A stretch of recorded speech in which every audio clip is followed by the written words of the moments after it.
लो भाई बब्बन, बन गई तस्वीर। जरा देखकर बताओ कैसी बनी है।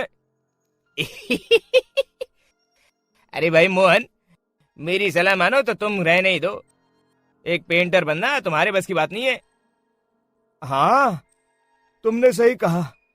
मुझे भी कुछ ऐसा लगता है। खैर, आज शाम की गाड़ी से मैं शहर वापस जा रहा हूँ। कुछ जरूरी काम आ गया है। शहर से वापस आने के बाद तुमसे मिलता हूँ। मोहन अपने घर के दरवाजे पर ताला लगा देता है और वहां से चला जाता है। फिर उसी रात अचानक तेज हवाएं चलने लगती हैं। चारों तरफ डरावना माहौल बन जाता है। तभी मोहन की बनाई हुई पेंटिंग की वो औरत एक खतरनाक चुड़ैल में बदल जाती है और पेंटिंग से बाहर आ जाती है।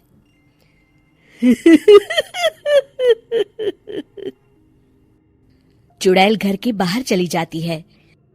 वहीं दूसरी तरफ दो चोर लाला सुखीराम के घर से चोरी करके भाग रहे होते हैं।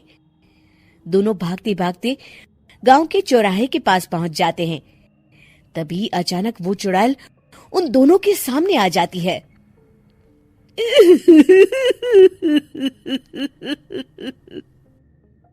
अरे मर गया रे! ये चुड़ैल कहाँ से आ गई? अरे मैंने तो तुझसे पहले ही कहा था कि आज अमावस्या की रात है। आज हमें चोरी नहीं करनी चाहिए। हाँ भाई बिल्ला, तुमने बिल्कुल सही कहा।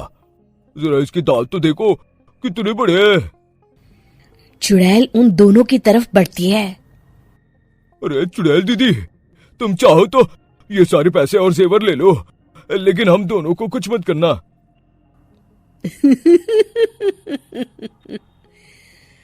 पैसे और जेवर के लालच में तुम इंसान बिकते हो, हम चुड़ैल नहीं। तभी चुड़ैल उन दोनों चोरों को पुतले बना देती है।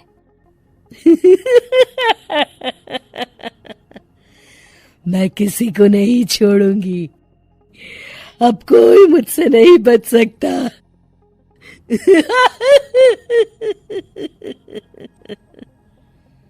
चुड़ैल अपने अगले शिकार की खोज में वहां से चली जाती है।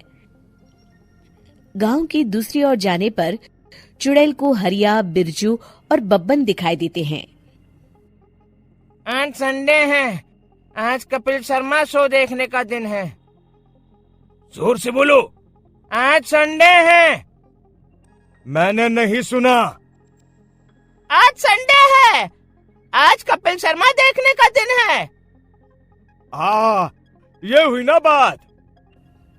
अरे ये कपिल शर्मा कौन है जो ये लोग उसे देखने के लिए इतने उतावले हुए जा रहे हैं? खैर, मुझे क्या, मैं अभी इन दोनों को मजा चखाती हूँ। चुड़ैल तेजी से उड़कर उन तीनों के सामने आकर खड़ी हो जाती है।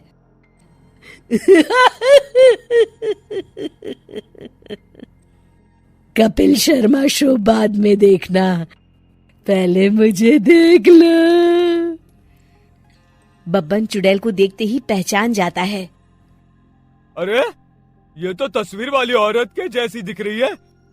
मुझे अभी नहीं मरना है। अरे भागो रे! तीनों वहां से भाग खड़े होते हैं। बब्बन तो किसी तरह अपनी जान बचाकर वहां से भाग जाता है, लेकिन हरिया और बिरजू को चुड़ैल पकड़ लेती है और उन्हें पुतला बना देती है। फिर चुड़ैल बब्बन को पकड़ने के लिए उसका पीछा करती है, लेकिन बब्बन उसे कहीं नहीं दिखाई देता। अरे वो मोटा तो बड़ा तेज भागता है, शायद उस तरफ गया होगा। बब्बन एक दीवार के पीछे छुपकर बैठ जाता है और चुड़ैल उसके सामने से आगे निकल जाती है। बाल बाल बच गया। अगली सुबह बब्बन सभी गांव वालों को सारी बात बता देता है। फिर उस चुड़ैल के डर से रोज शाम होते ही पूरे गांव में सन्नाटा छा जाता था और कोई भी अपने घर के बाहर नहीं निकलता था। अरे ये क्या हो गया? इतनी देर से घूम रही हूँ, अभी तक एक भी आदमी नहीं मिला। अरे कहाँ मर गए सबके सब? चुड़ैल वहां से चली जाती है, इस तरह कुछ दिन बीत जाते हैं। फिर एक दिन मोहन गांव वापस आता है। बब्बन उसे बताता है कि उसकी बनाई तस्वीर से एक चुड़ैल बाहर आ गई है। मोहन समझ जाता है कि ये कोई आम कागज नहीं है। वो जो भी उस कागज पर बनाएगा वो असलियत का रूप ले लेगा। अरे मोहन भाई, अब तुम क्या करने वाले हो? मेरे पास एक बहुत बढ़िया तरकीब है। मैं इस कागज पर उस चुड़ैल की एक ऐसी तस्वीर बनाऊंगा जिसमें वो तपती धूप के नीचे खड़ी दिखाई देगी, और फिर जैसे ही सवेरा होगा वो चुड़ैल इस कागज से निकलकर बाहर चली जाएगी और सूरज की तेज धूप में जलकर राख हो जाएंगी।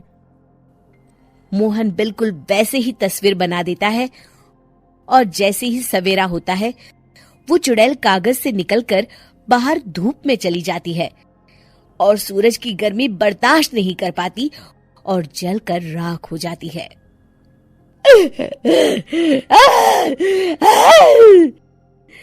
ये मुझे क्या हो रहा है?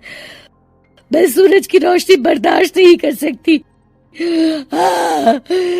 मेरा पूरा शरीर जल रहा है।